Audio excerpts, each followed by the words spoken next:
can start. So, good afternoon, everybody. I'm very excited to be back at DAFx in person, I mean.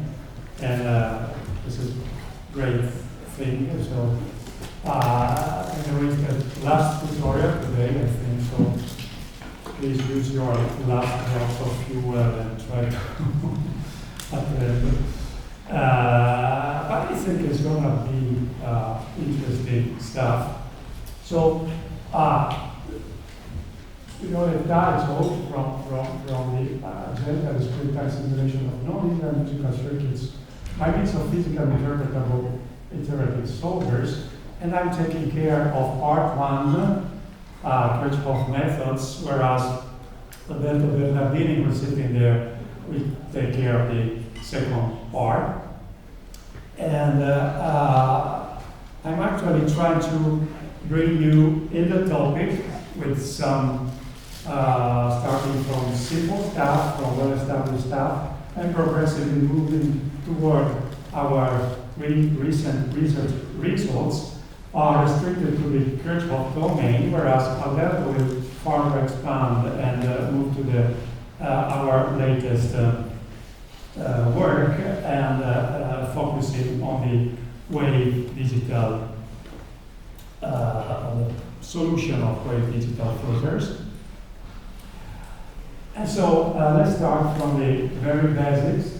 And so we have two issues here, and one is the existence of instantaneous nonlinearities. So a map that input-output map that computes output signals using some nonlinear function, and instantaneous feedback. So we have these two things that, when they live together, they create actually a computational issue. So instantaneous nonlinearity simply means that we are computing something that is different from a nonlinear, different from a linear map. That is basically what a linear filter does. And at the same time, we have two simultaneous interactions between, say, the signal U and signal V, but at the same time, signal V becoming U. And these two things, when they are together with a nonlinear block, determine this idiosyncratic behavior of our filter network. Sometimes we are lucky, and it's when the original design of our system is inherently provided with a delay, a physical delay. So in this case, we can make good use of an existing delay, and this is easier to compute, so to compute V from U and the U from V if there's a delay in between. But once again, I want to put the accent on the fact that this is a computation, an algorithmic problem rather than a modeling problem. And in fact, here I will be just passing through some known modeling approaches, but they are not actually the focus of our tutorial.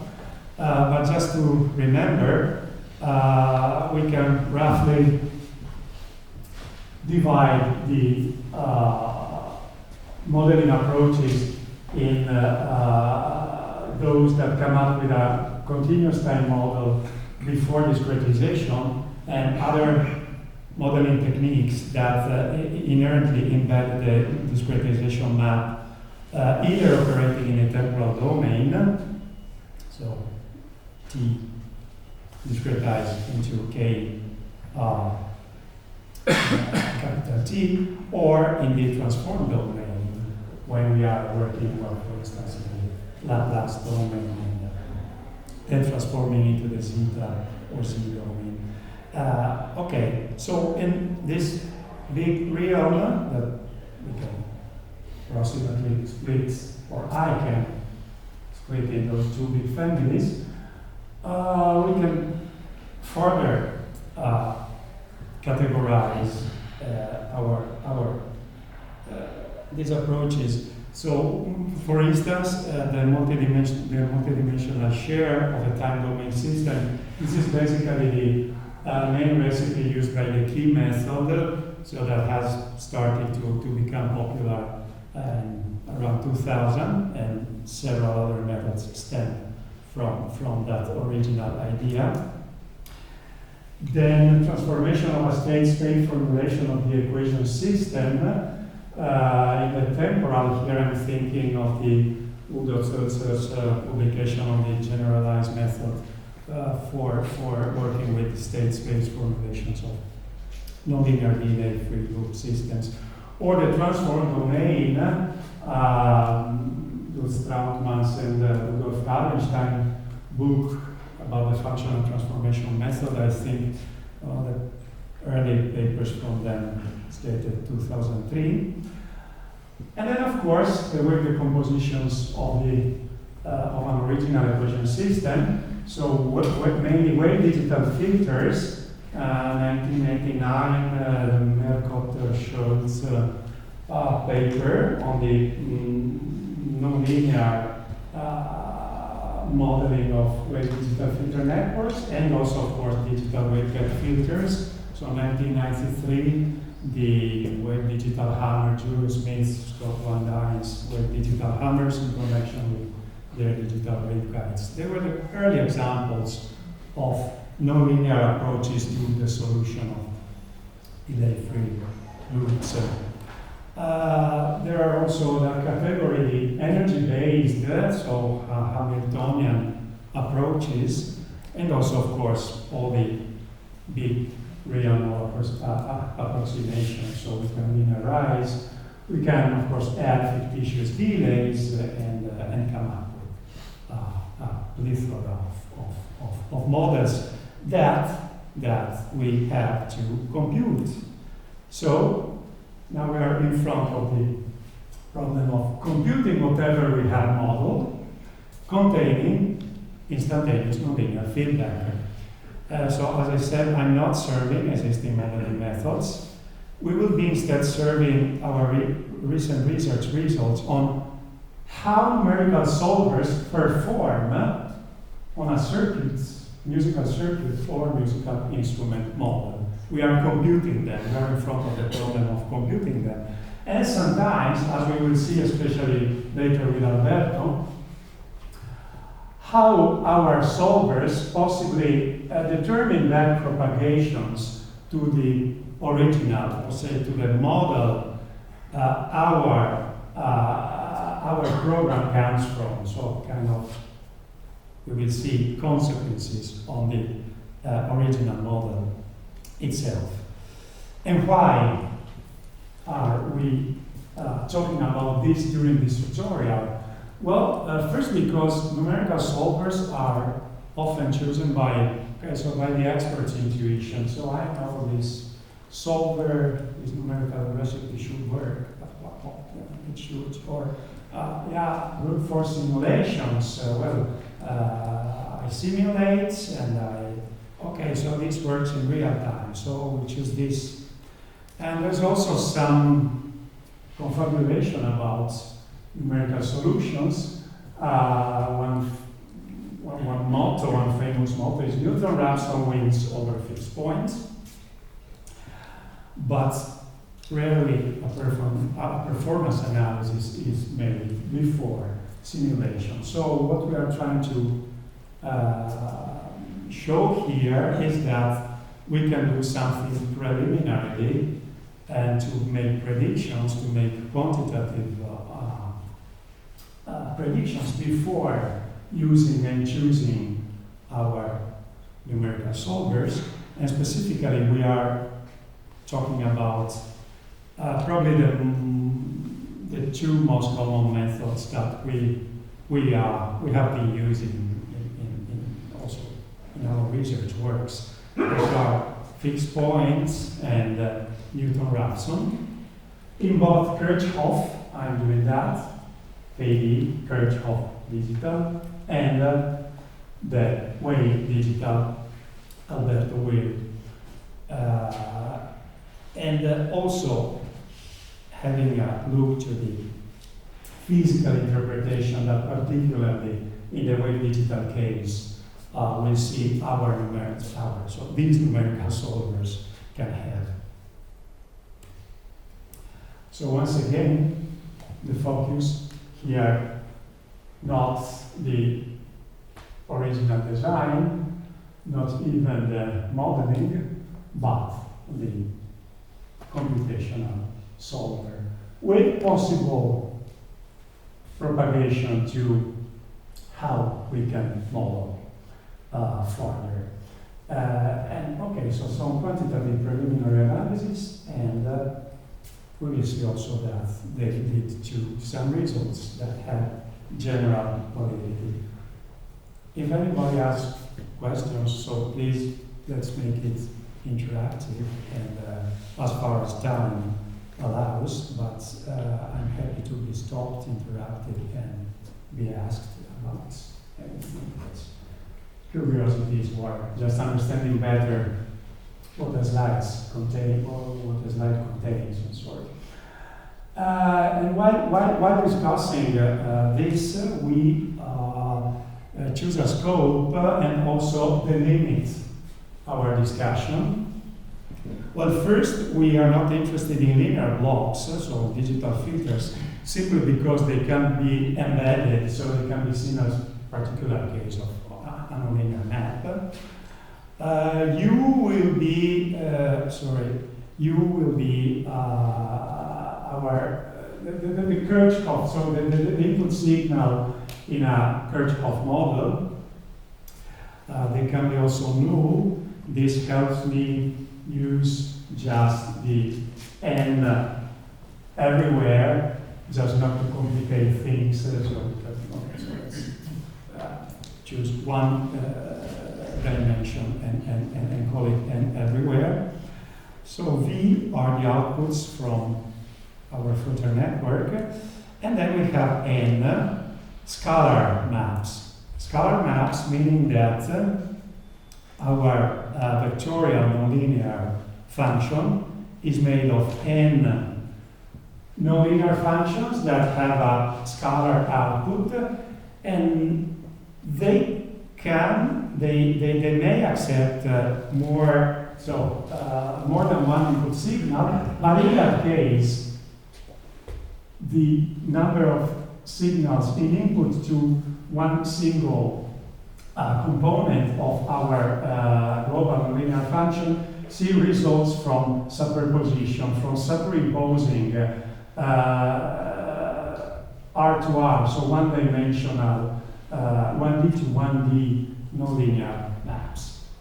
Okay, so the scenario is that we are working with basically with one-dimensional nonlinear blocks across our network.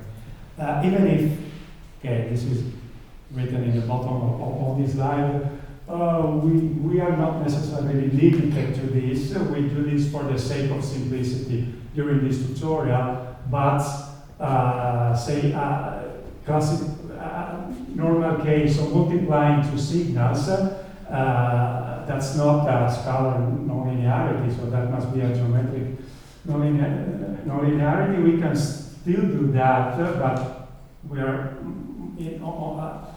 into formalization of this.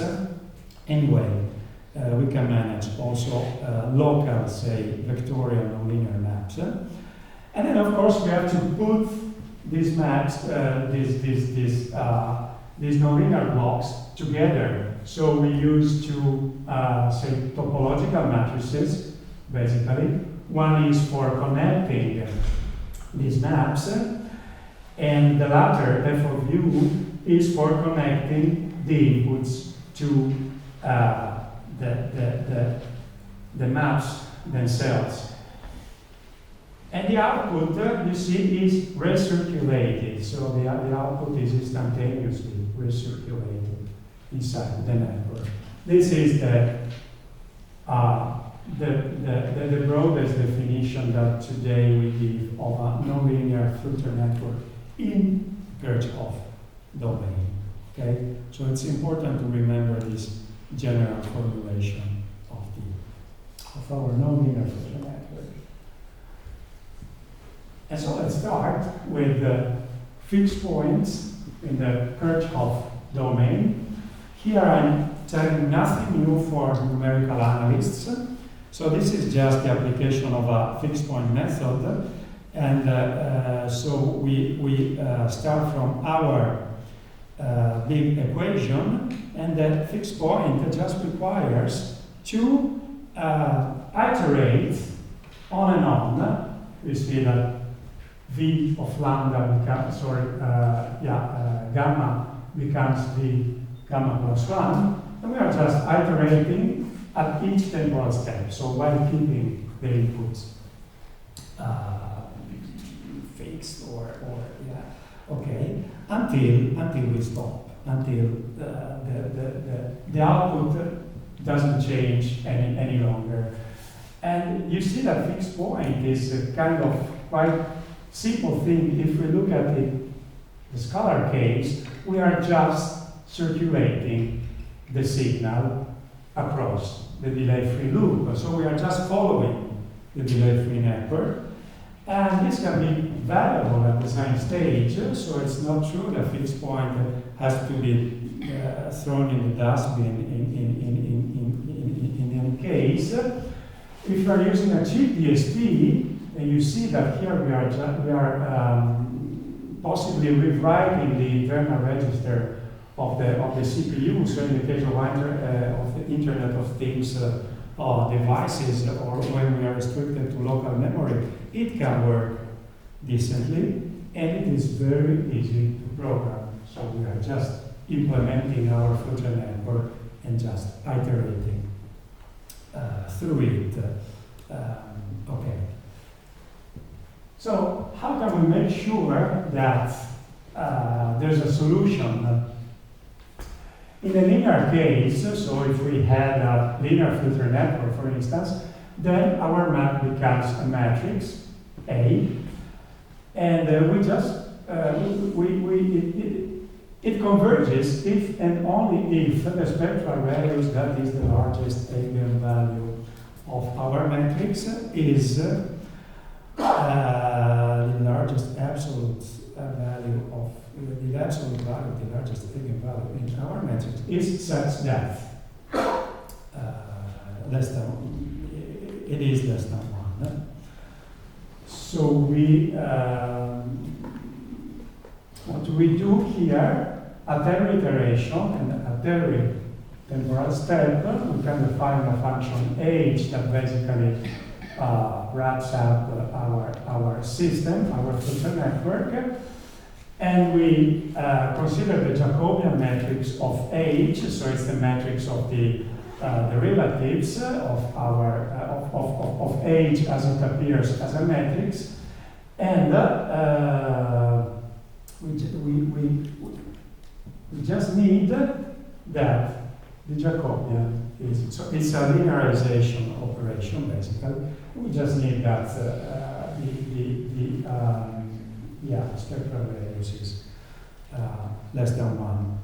So a common practice for investigating the stability of fixed point on a nonlinear filter network is to find actually a matrix A whose spectral radius is larger or equal than the spectral radius of any Jacobian that we have enabled in our network, and of course it respects condition of stability.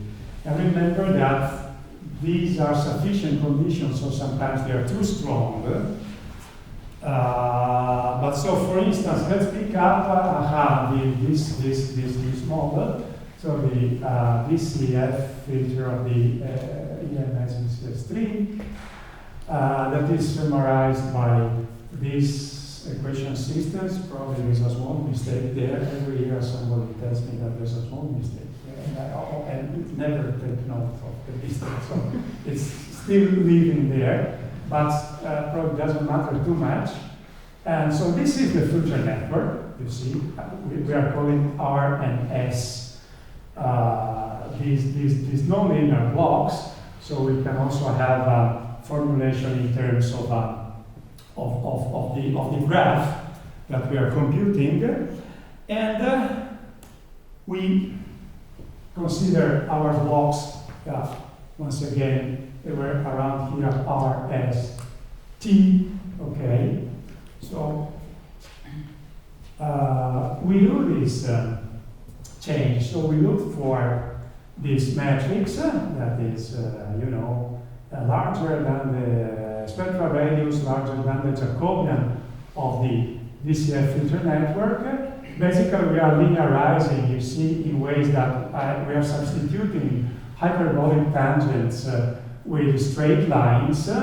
So you see that here basically the derivative, so it's close to the Jacobian, and it's quite easy to find the spectral radius here because it's easy to compute the determinant of this matrix and find the condition that smaller, strictly smaller than 1. And it's funny that we come up with quantitative results. So R, S, and T can be conveniently substituted with real values that populate our filter. And then there's this result that's approximately good if the model is running at 44 kilohertz. That is a bit too strict, so it is a bit too sufficient as a result. And we also made a more elaborated on a closer upper bound to reality. Here we were applying the Gershgorian theorem. I'm not going to detail here because otherwise it would take too long. But there's the interesting results that had already been found by practice, by simulations. For instance, we see from the application of the Gershgorian theorem that fixed point is highly sensitive to changes in the resonance parameter, that is what happens in the reality. And also we found this funny upper bound that guarantees a fixed point, so convergence of the fixed point solution for every reasonable choice of the filter control parameters. And phi here is the radius of the largest Gershgorian disk, and blah blah blah. But this can be found in the publications I will forward you to in the end.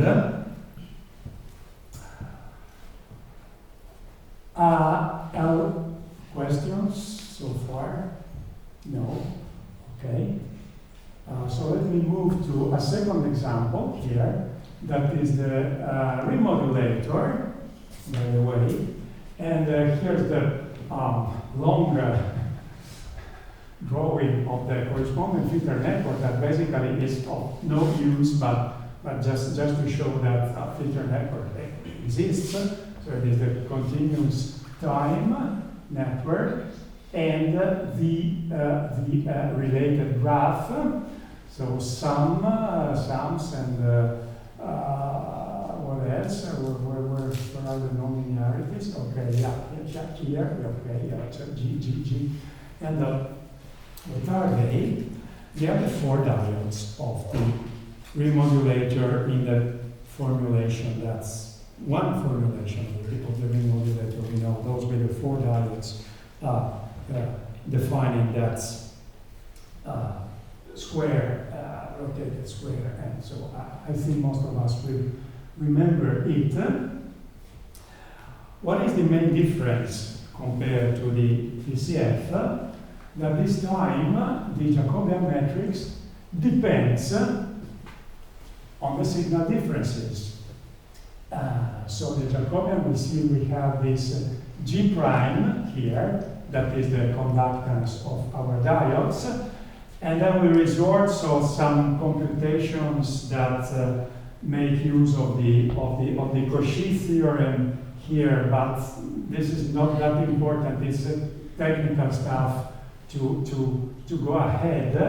And also this mu is just adds dependence about the discretization method that we can use. So one, if you use backward Euler, one half if we use the trapezoidal rule. Again, we make use of the Gershgorian disks, and we find this main result. What can we say here? Conductance of the diode, no? We all remember it. So larger voltages create problems, and in fact, so they rapidly increase not only the conductance but also the derivative, and they push fixed points toward instability unless we further increase the sampling frequency. But there's not only that, there's also the area of the, or the diameter, sorry, of the radius of the Gershgorian disk. Not absolutely sure. Yeah, I think that's the radius of the Gershgorian disk. That tells us that even if we increase, pump up the sampling frequency, okay, we can probably improve the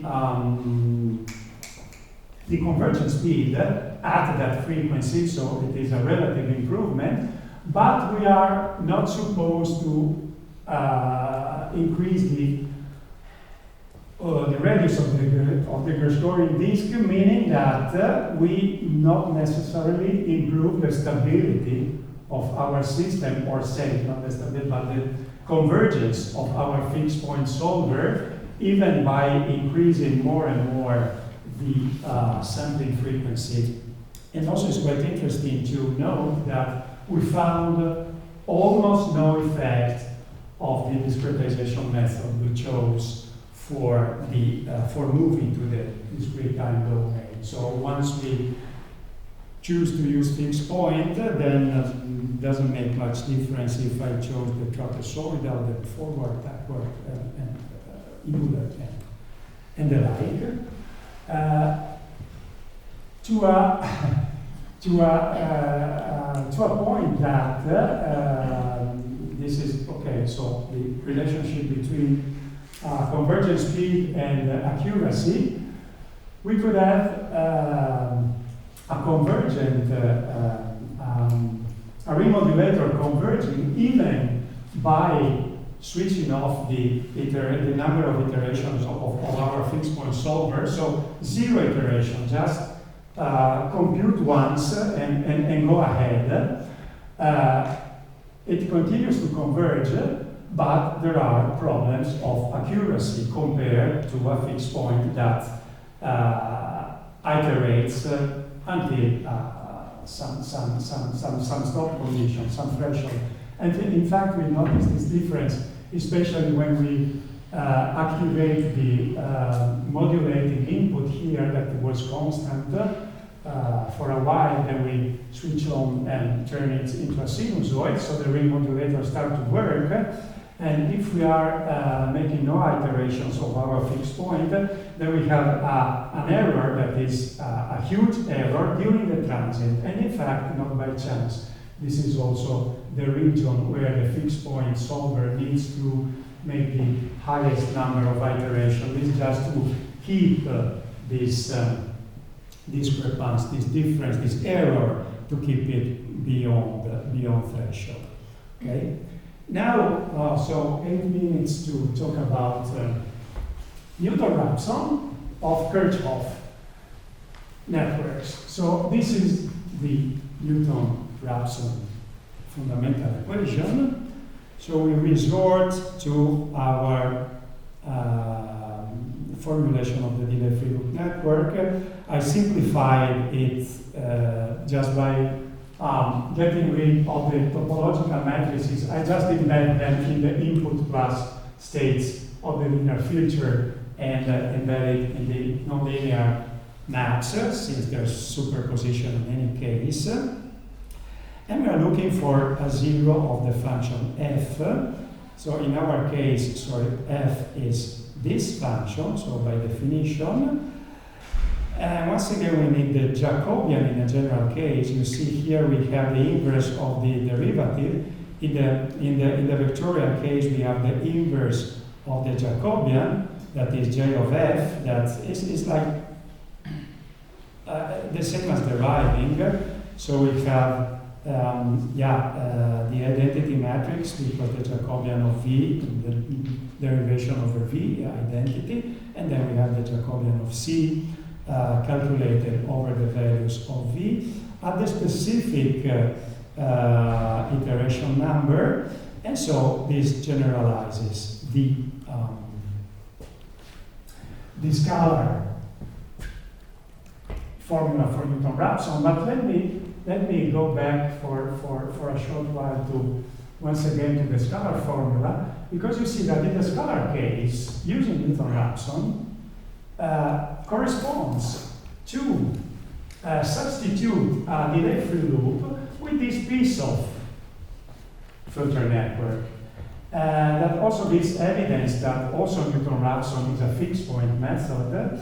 And it's interesting because as Newton-Raphson progressively converges, we have V of gamma becomes more and more closer, so V gamma plus 1 becomes closer and closer to V of gamma, so the fictitious delay is no longer significant because they progressively become identical, and at the same time, this branch switches off, so the signal flowing across this branch becomes progressively equal to 0, and the derivative of C, so C prime, becomes equal to 0 as well. So in the end, at convergence, we have computed nothing more, nothing less than the delay-free loop as it was by substituting that piece of network to it.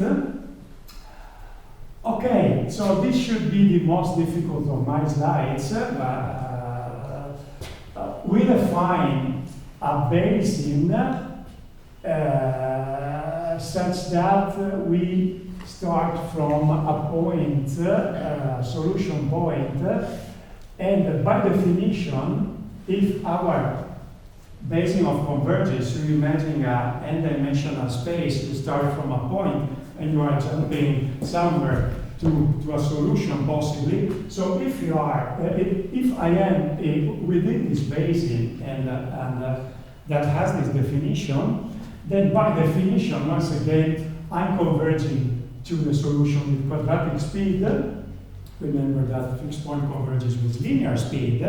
And we define a new matrix that is not a Jacobian nor the Hessian, it's just a matrix of second derivatives. And if in our region, where we are jumping across, there are appropriate properties of continuity, derivability, invertibility, blah, blah, blah, then our region I, then if we start inside I and this inequality is respected, then we are sure we will converge with quadratic speed if m, that is this one, is equal to this. Okay, so this is the only theorem about Newton convergence we were able to find in the literature that was adapted for our purpose. And so we just remember that value of n because that is important. First of all, so it would be great to know the value of n, but unfortunately we should know the solution to compute exactly n. So we basically cannot do anything with this m so far, but we will see we can use it proficiently in any case.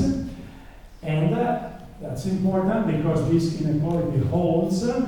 The smaller m, the larger the radius, the hyperradius of this region where we can start from. The question is, if that region is larger, then will convergence be faster too? This is a conjecture, but we see that this conjecture is respected. So let's pick up the classic diode clipper. I think most of us know it. The electronic network, the photon network. The equations that we model using some Euler, not sure about, yeah, backward Euler, okay.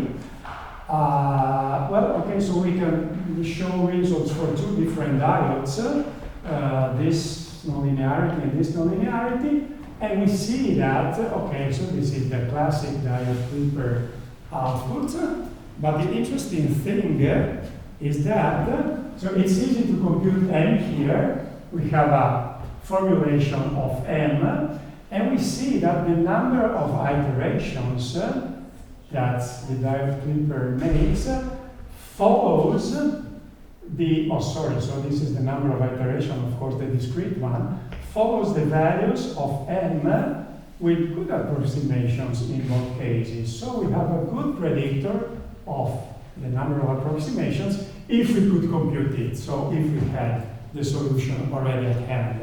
I'm sorry we don't. But for instance, we can see that we have global convergence if n is limited. And in the diode clipper, there are conditions that make sure that n is limited in ways that we can make sure that we are in any case within a region of convergence. Then we jump in 1 minute to the remodulator model. So I remember the Jacobian that we were addressing before. We rearrange it, matrix decompositions. Interesting here to see that once again the matrix depends on the values that are flowing around our remodulator. And some algebra to compute n, so you see the inverse of the Jacobian times h, blah, blah, blah. Some definitions to treat the thing, and then to conclude that, okay, as I said, we have dependence on the signals. But once again, okay, so you see here the classic, so inputs the carrier, the modulator, the output using the two different nonlinearities, and here we have the number of iterations of Newton-Raphson with the remodulator, with the two different diodes, and the n function that you see, it follows, interesting, follows the number of iterations in both. The formal nonlinearity, this is the exponential one, and there is a bit more hidden by data, also in the case of the polynomial diodes nonlinearity. And so the intermediate conclusions are that Alberto Bernardini will make even better use of this M during his, and so these are the two references I was mainly drawing. And one credit must be given absolutely to Enrico, to my colleague Enrico Volzo, who is a very good mathematician, in particular a very good algebraist. So, leave the stage to Alberto. I think there's just a switch here.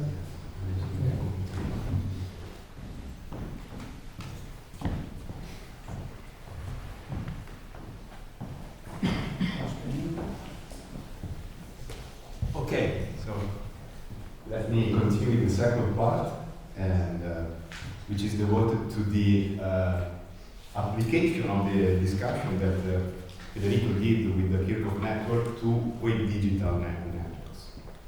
And I will start with a very brief introduction, which a little bit overlaps with what Federico said before, in terms of a description of the general circuit in the Kirchhoff domain. So, in whichever circuit you have a set of equations that are describing the network topology, so the Kirchhoff voltage laws and the Kirchhoff current laws, and another set of equations which are the so-called constitutive equations of the circuit elements. Of course, the circuit elements can be one-port elements, multi-port elements, linear, non-linear, and so on and so forth. when you apply implicit discretization methods in the Kirchhoff domain, the resulting system of discrete-time equations is implicit, so you have to solve this system of implicit equations using multivariate solvers in general. But the important thing to notice is that the information of the network that we described before, so the set of topological equations and constitutive equations, will become merged in this kind of descriptions. An attempt to distinguish these two kinds of information, let's say, has been done by Alfred Fettweis, who developed a methodology for modeling digital filters by discretizing reference analog circuits. So starting from the theory developed by Fettweis, we can formulate new methods for the simulation and emulation of linear and nonlinear circuits. And we will see some examples in this presentation. Before starting, let me revise the main properties of wave digital filters. So a wave digital filters is derived, as I said, starting from a reference analog circuit. The attempt is to model as much as possible the topology of the circuit separately with respect to the elements. For instance, one-port circuit elements are modeled as input-output blocks characterized by scattering relations, and also the connection network, so the topological connections are modeled with multi-input, multi-output junctions characterized by scattering matrices. So the idea is to connect these input-output blocks in such a way that this information is kept separated, at least in terms of the structure, the digital structure that will implement your reference circuit. And it follows that the elements in the junctions are modeled in a port-wise fashion. What does it mean? It means that for whichever port of our elements or junctions, we are defining pairs of input-output variables. And we will see the definition of such variables. And moreover, we will add to each port a free parameter that we can spend in the best way we can in order to improve the computability of the digital structure. So the first thing is to define a new kind of variables, and we start with the pairs of variables, which are the port variables, so the port voltage and the port current, and we use this linear transformation by defining the so-called wave variables, and adding a free parameter, which is called Z of n here, which in general is a scalar parameter that we can set in the way we like, in principle. It should be different from 0, and it does not have a, let's say, direct physical interpretation, despite you can apply physical interpretation to this parameter. But as a matter of fact, this is simply a new parameter that you are adding to the description of your circuit, and you can choose it in whichever way, okay? So you can also define the inverse transformation, which maps the wave variables to the Kirchhoff variables, okay? This is a simple linear mapping, and you apply the inverse of it. How can we model the elements? Let's start with the definition of a general one-port constitutive equation. The definition is the following here, and Xi here is defining a very general dynamic or instantaneous function in the continuous time domain. Of course, if we are willing to design a digital filter, we have to pass to the discrete time domain, and this function will be the same in the case of instantaneous element, and it will be an approximation of it in the case of dynamic elements, okay? So, let's start with the maybe simplest class of one-port element, which are the linear one-port element. all linear one-pulse elements in the discrete time domain, dynamic or instantaneous, can be described by a line. This is a line. So you have two parameters. The resistance parameter here is the slope of this line, while the bias here is the bias of your line. The voltage bias is the bias of your line. This is a Thevenin description of whichever linear one-port element that you can imagine, more or less, okay? For instance, a linear resistor can be described as a special case of the model that we have seen before, simply by setting Re equal to the resistance and Ve equal to 0. We can do the same with a linear resistive voltage generator, trivially by setting the series resistance to Re and the source to Ve. But interestingly, you can apply the very same model also to dynamic elements. So if we define a generic linear dynamic element with this constitutive equation, which involves a continuous time derivative here, in the Laplace domain we can describe the very same equation with y and x, which are a port voltage or a port current on one end, and the port current and the port voltage in the other case.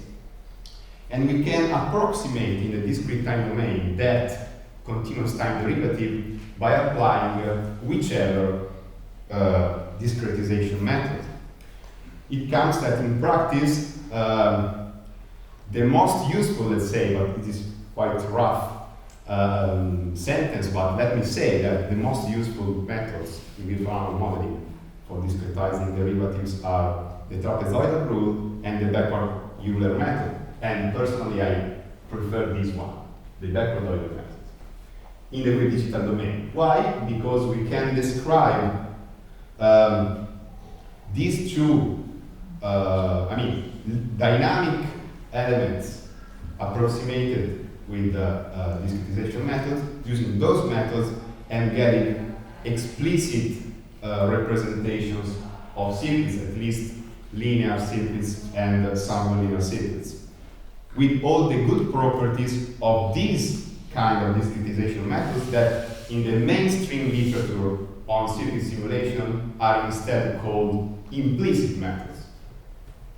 And these methods have also good stability properties and so on and so forth. But we will not go into the details of this. The important thing here is that also dynamic elements like the linear capacitor, the linear inductor, can be described using the very same linear model of before, properly adjusting these two Re and Ve parameters. So we have an instantaneous Thevenin equivalent description of dynamic elements in the discrete time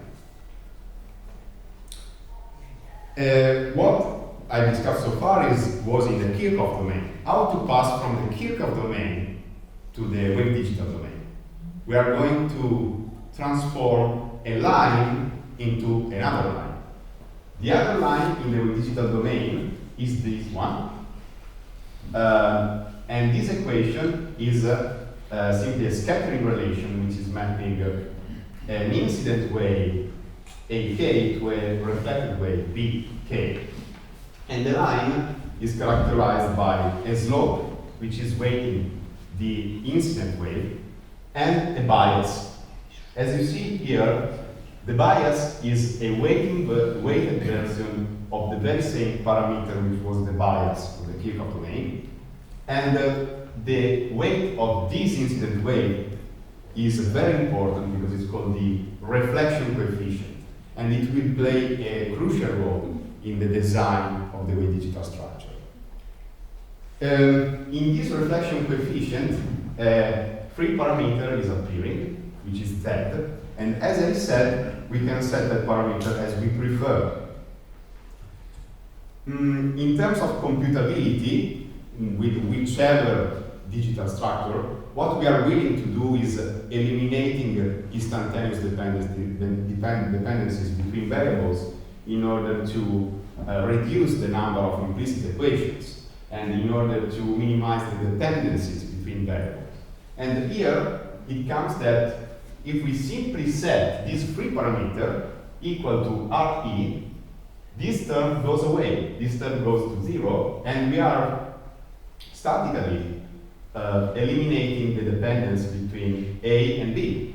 So what happens is that we are borrowing the terminology from the fact-wise digital filter theory. We are adapting this linear element and we are eliminating such a dependency between B and A, and the scattering relation simply becomes Bk equals to Vek according to this adaptation condition that I mentioned before. So applying all the special cases that I mentioned before, we can fill a table with all the rules that you can use for implementing the linear elements. Now we move with another example which is more difficult to handle, which is a nonlinear element. As an example, I've chosen this extended, let's say, Shockley diode model for modeling diodes with PN junction, exponential PN junctions. And here are the very common parameters for diodes, plus two resistors, which are the resistor in parallel and the resistor in series to the PN junction. But the important thing here is that this is a nonlinear equation, and it is also an implicit equation which is relating the port voltage to the port current. Okay?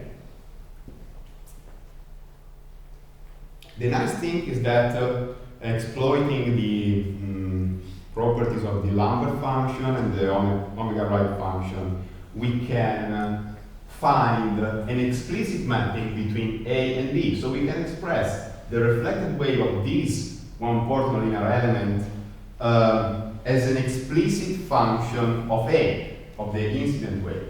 And this is nice because we can model this element with this explicit scattering relation, D equal to Fa.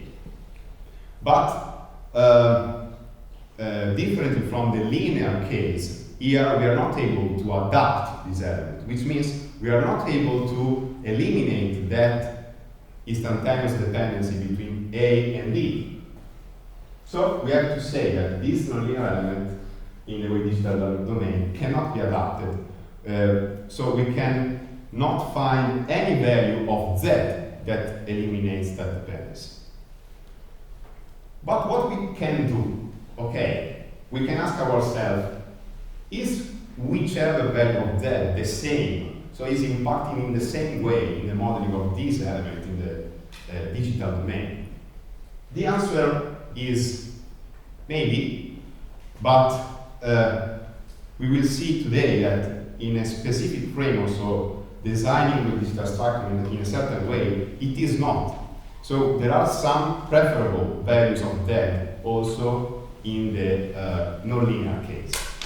In order to introduce this concept, let me describe the very same nonlinear element using a Thevenin representation. We can do this also with nonlinear elements by expressing the two parameters of before, so Re and Ve, as a function of a specific operating point of our nonlinear curve. So we choose one operating point V0, E0, and we trace the tangent line to the nonlinear curve at that point, and we are basically modeling the nonlinear element with a linear, with a line tangent to that point, and the result is this Thevenin equivalent description. There are formulas that allow you to compute these two functions. So Re can be defined generally as the derivative of the port voltage with respect to the port current. But sometimes you do not have the explicit expression of the, so you cannot express explicitly the port voltage as a function of the port current. So the most general formula that you can use with whichever constitutive equation is applying these two partial derivatives here, make the ratio to the minus sign, and you get the derivative of the port voltage with respect to the port current, okay? And then, which is RE. And then you can also derive the bias. So we are tempted to try to adapt this Thevenin equivalent by setting our free parameters equal to RE. Of course, this is, this does not solve the problem. First, because we have to know the operating point in advance, and this requires to know also the secret solution, which is not the case. And also because, of course, when we change the operating point, we have also to we would need to adjust these two parameters. So this might be cumbersome. So this is the introduction to what we will see today. Let me now move very quickly to the modeling of the topology of our system. We can define topological junctions and the connection networks in the following way. So we have an M-port topological junction, which is an open interconnection network without electrical loads. So you define it by collecting the port voltages, and the port currents. So, for example, if this is your circuit, your reference circuit, you remove all the elements, the one ports, and you are left with this topological connection network, which is basically a network of wires, okay? This is an open network, but in principle you can connect to these ports whichever block you want. Because you are proceeding in a modular fashion and you are modeling the actual junction without loads. So, how to find a scattering representation of this topological junction? There are many ways of doing that. With the topological junctions, which I used to call pure topological junctions, which are basically wires, okay?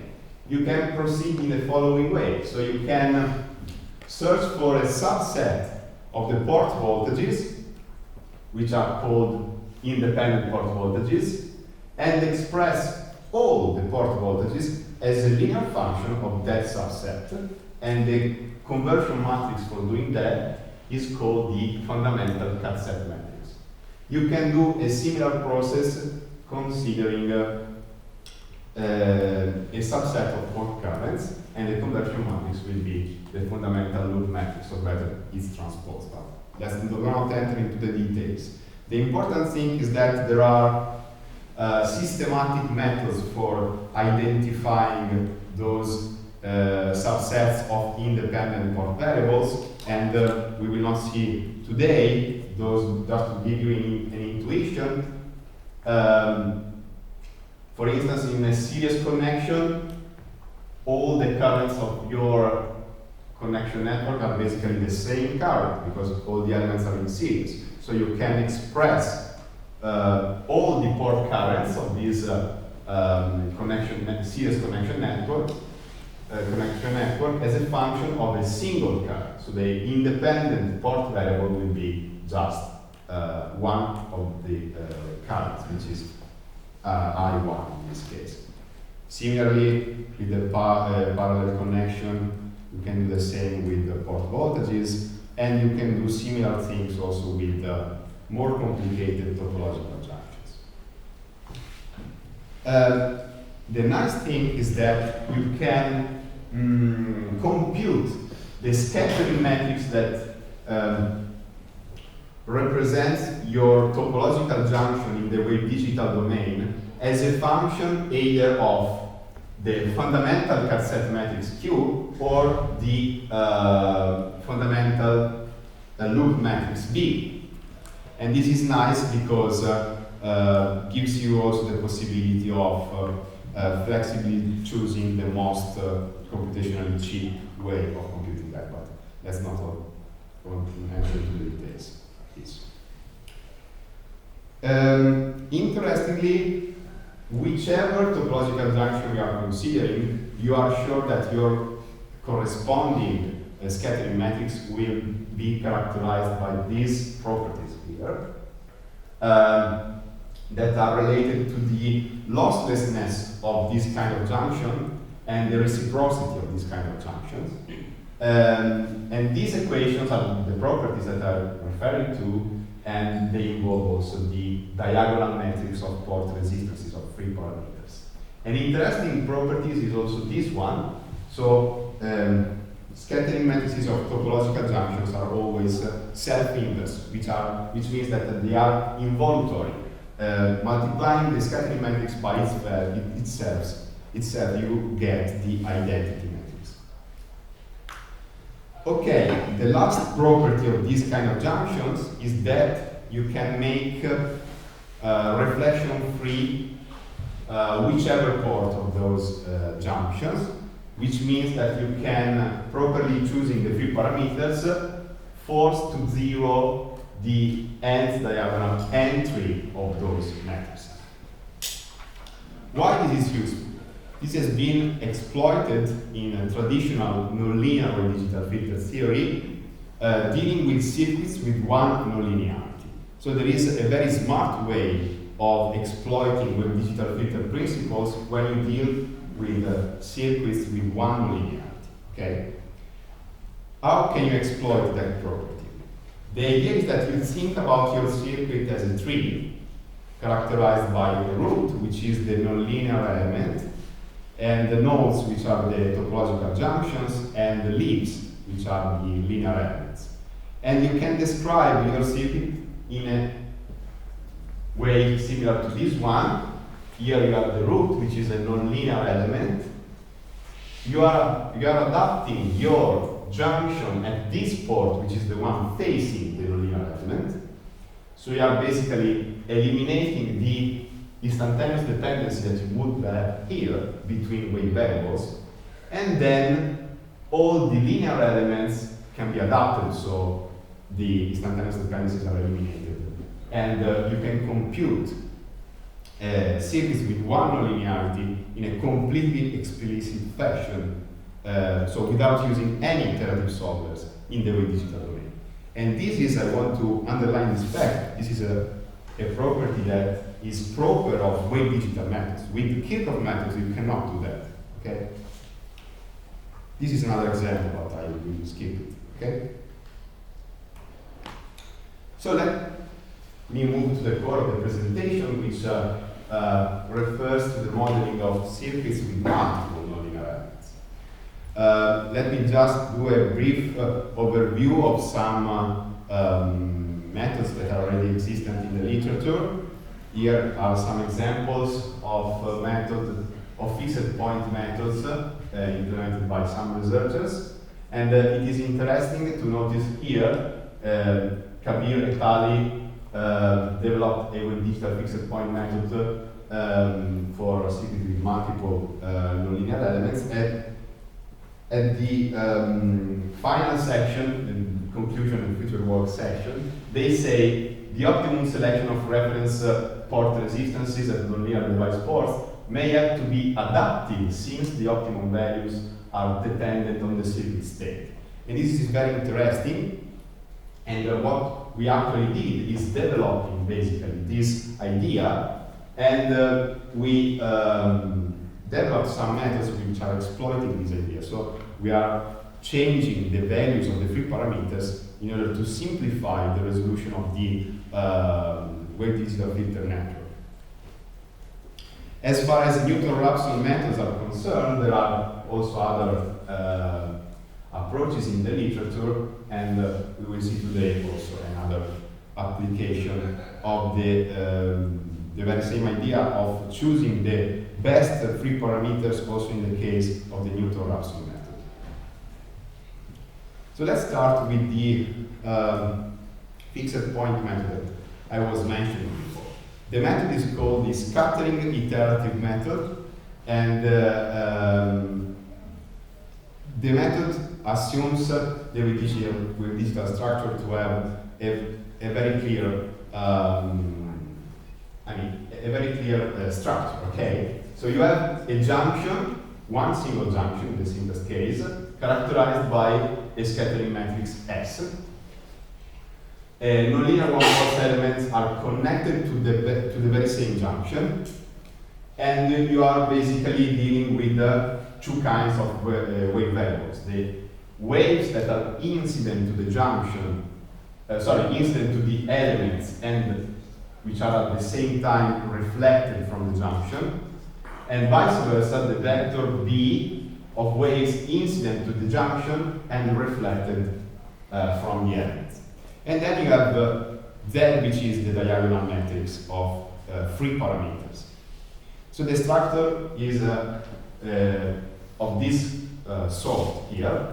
This is the ring modulator that has been mentioned many times, and it will be mentioned many times later,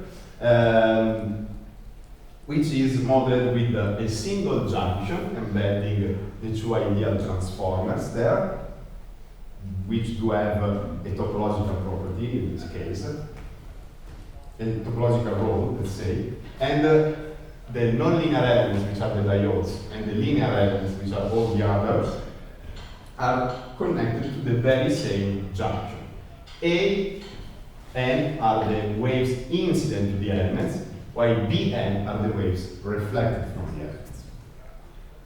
The idea is apply a fixed point method to this kind of structure.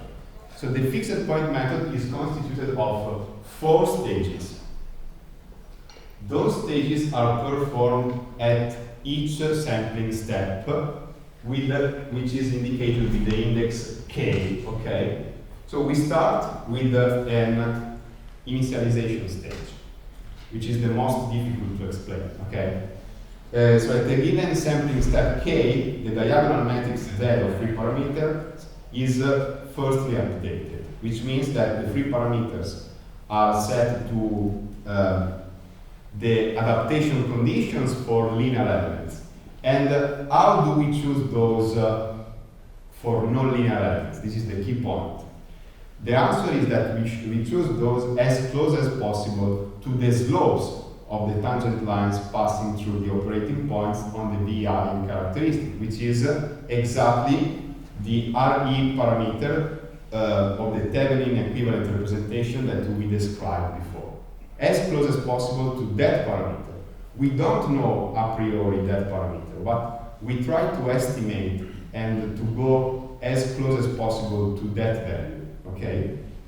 Then, once all the free parameters are updated, the scattering matrix can be computed, while the wave variables are set equal to the wave variables of the previous sampling step.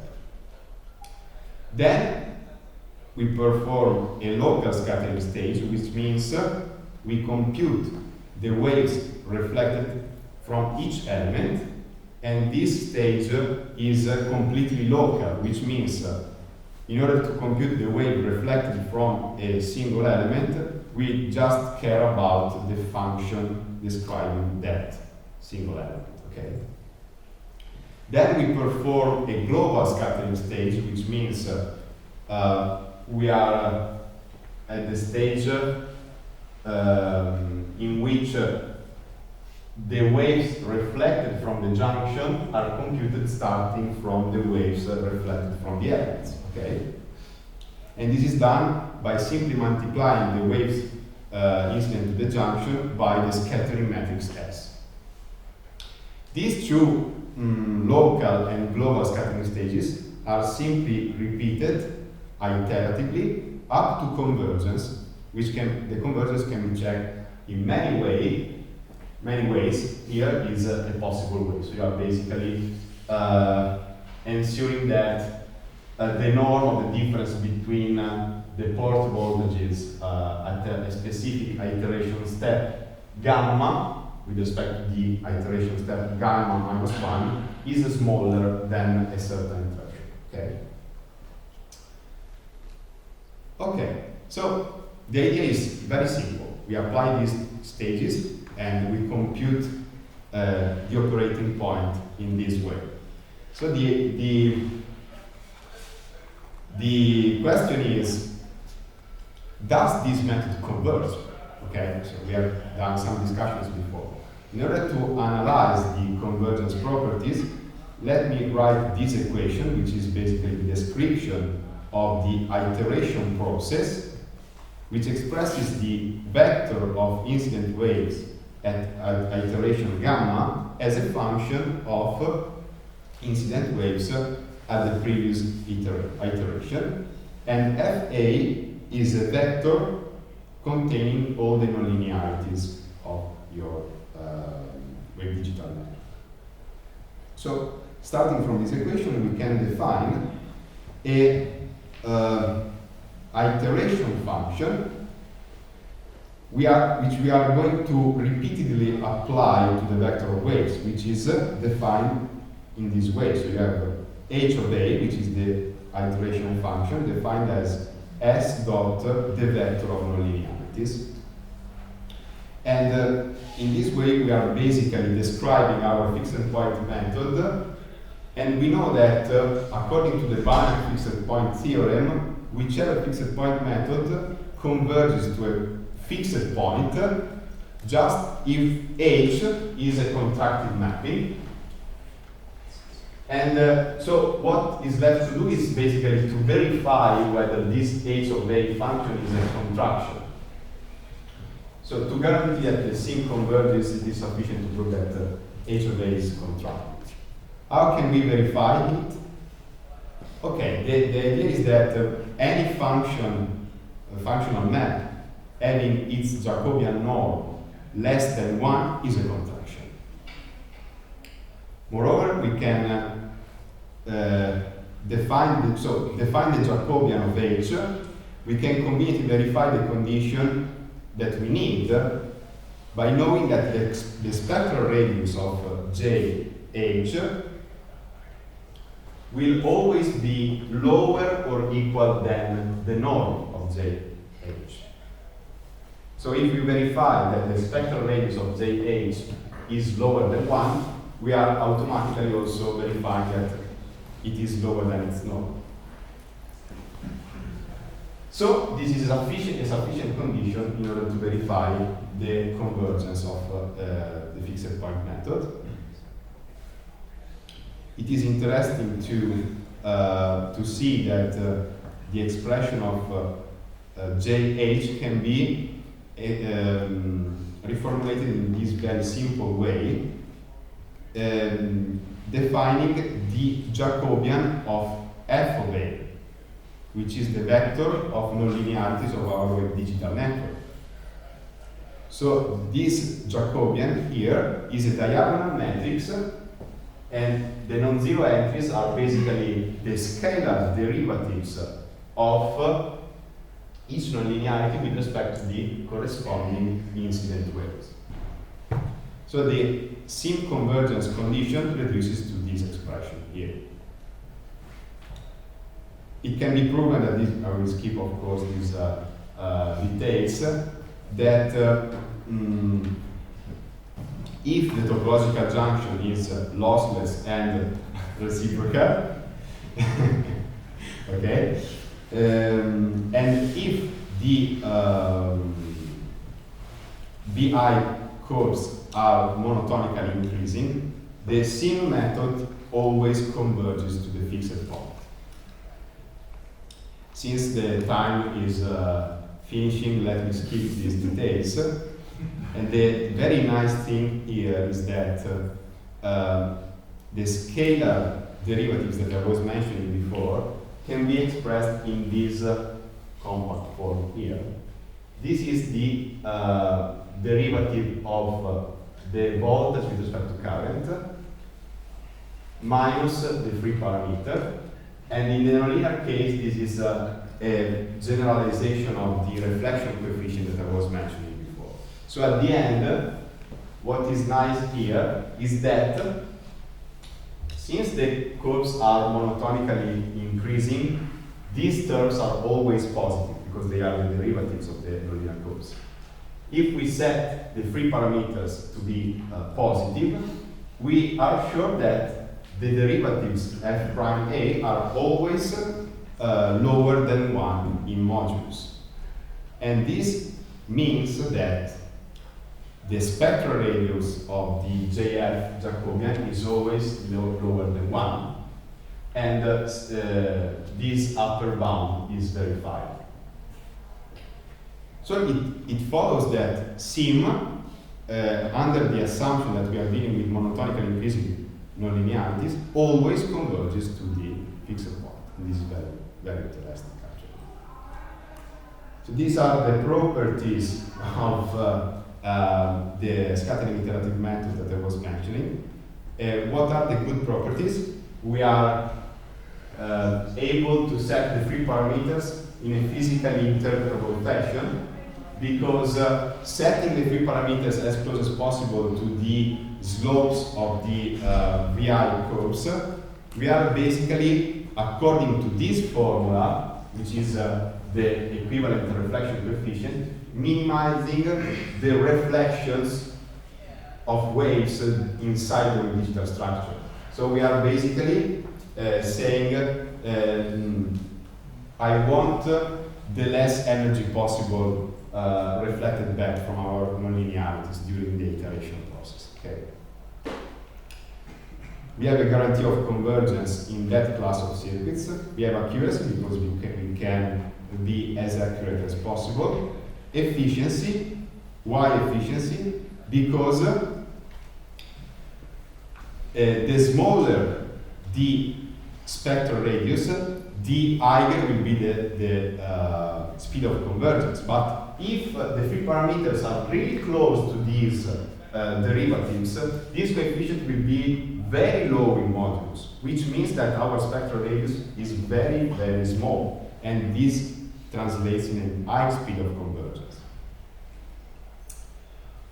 Parallelizability, because the local scattering stage is completely parallelizable.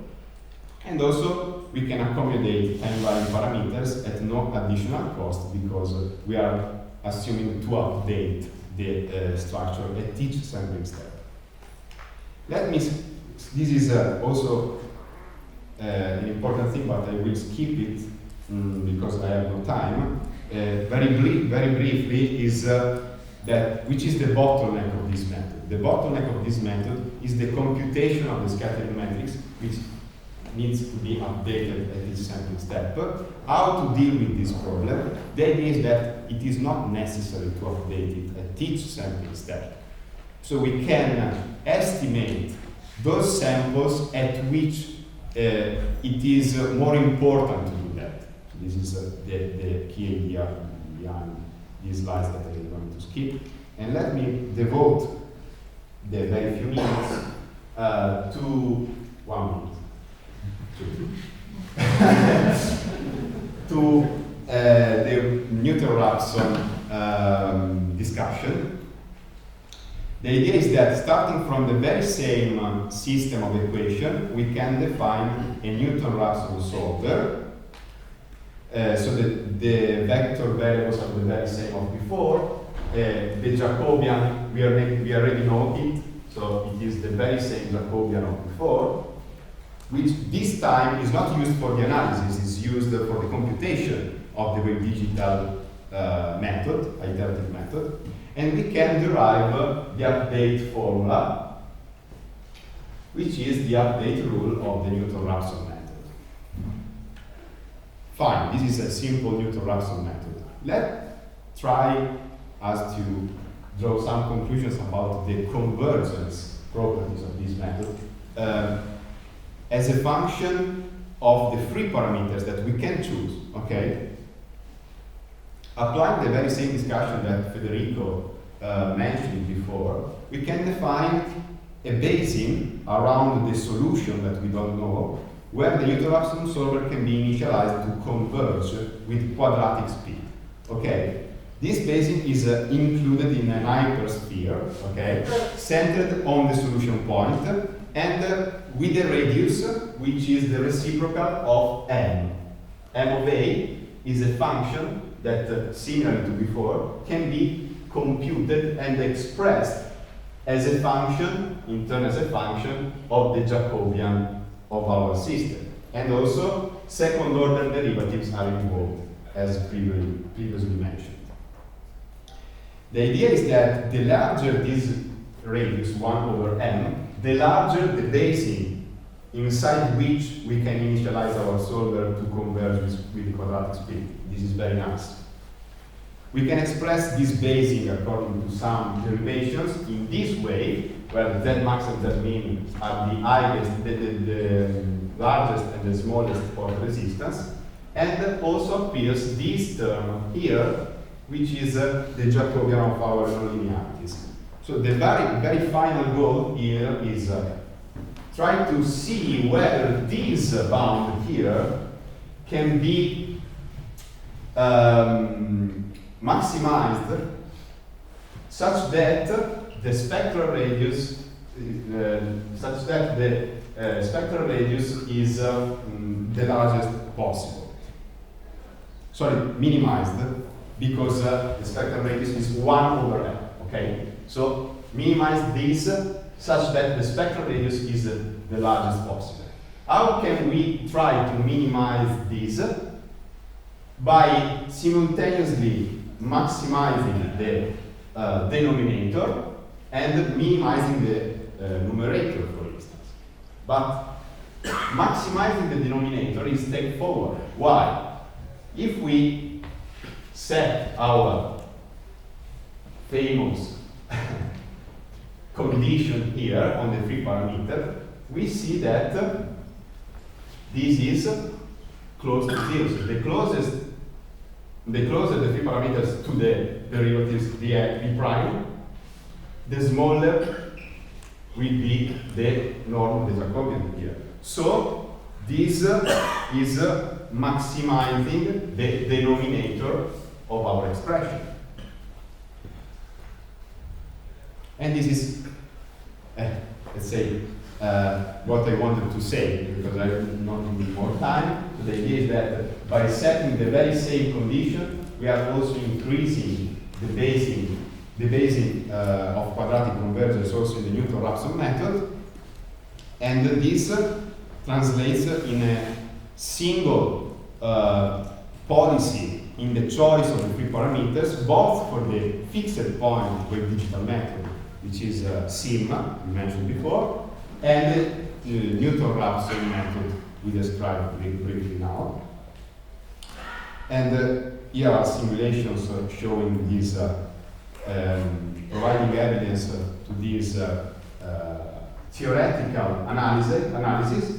And you see here that by pre-computing the optimal free parameters and doing many simulations using different values of free parameters, we see that in all the simulations that we performed, the minimum in terms of maximum number of iterations needed to converge is always at the point in which the free parameters are set equal to the slopes of our Thevenin equivalents. Okay. There are also cases in which you put the free parameters randomly and you don't get convergence. So this is providing even more evidence in the fact that it is quite important to choose a suitable value for the free parameters. And here are some examples in which we exceeded, for instance, 25 iterations, and we decided to stop our solvers because there were too many iterations. Okay, so to conclude, we are also working on a new family of digital solvers, which includes fixed point methods and Newton-Raphson methods as limit cases. The speed of convergence is higher than fixed point, so it's more than linear, and lower than Newton-Raphson method, which are quadratic with velocity speed. But a good property is that, except for the Newton-Raphson method, of course, in this family of solvers there is no need to compute the inverse Jacobian matrix, which is a quite costly operation. And even more interestingly, we are showing that showing that a good choice in all these class of methods for the free parameters is again the very same choice we described before. Okay, So this concludes my presentation. Sorry for being so quick in the presentation. I wanted to say lots of things. Thank you very much.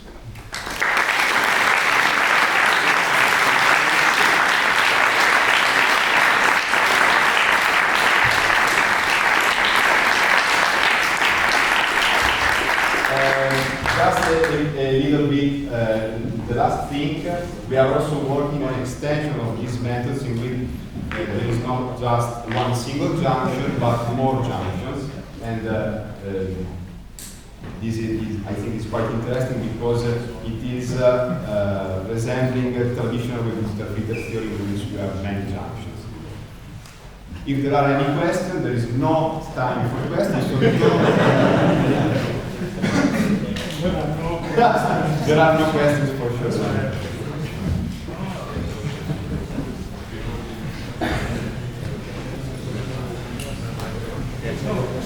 Okay, so now in half an hour, or real, well, less than half an hour, at 6 will be the banquet saal, which was the same place where we had lunch for the traditional welcome reception. And so I don't know if it's clear now to get in the middle of the campus or you have to go through the buildings, but I mean, it will be possible to reach.